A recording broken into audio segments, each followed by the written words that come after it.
I'm here with Marina Cvetkovic. Marina, thank you for being here. Thank you for having me. Marina, tell me about your work. So I am an executive coach, and with my business partner we own an executive advisory firm, helping essentially senior leaders and top leadership teams to have better conversations and hopefully lead to better outcomes for the organizations and the world. Given your experience coaching many executives and leaders around the world, what are the top 2 qualities that you've identified as the most essential in effective leadership? Oh, that's a difficult question.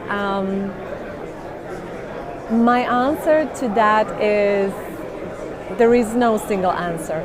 So I always say there is no single recipe for what good leadership looks like, because it is highly situational. And it really depends on the context, it depends on the culture, organizational culture.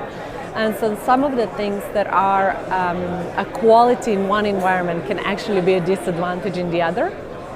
And that's what leaders often don't understand, right? So they're looking for this kind of unique single answer of like, what do I need to do? Just tell me, and ideally that works in every situation. But the answer is it's not so simple, unfortunately. And as leaders, we have to continue reinventing ourselves and keep asking ourselves, what is the situation I'm in? Where is this person that I'm talking to? Where are they coming from? And how can I meet them where they are? And how can I adjust my leadership in a way that's going to make this conversation and collaboration a much more effective one, right? So unfortunately, even those who really worked on their leadership, they're never done, because the journey continues, right? You gotta keep asking yourself that question if you want to continue staying effective as a leader, essentially. What is one of your best success stories from people who have worked with you?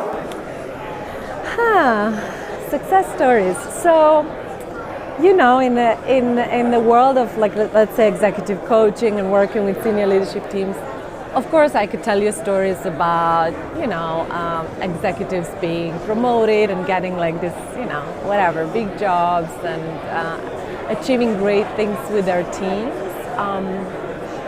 But I think the moments where I really enjoy my work is the moments where the relationship goes quite deep into the values of another human being, and where those executives actually really get in touch with what matters to them and what is their meaning and purpose in life, and as a result perhaps completely change their journeys and their lives and their careers, right? Because oftentimes we think of executive coaching as like something that is exclusively, focused on the professional side of things, and that is right. The journey is sort of focused there. But if we do our work right as coaches, the effects of it, the ripple effect, is felt across, also all the other life segments. So my favorite stories are executives dropping their kind of linear expected journeys and going for something completely different and loving it. Quite the surprise.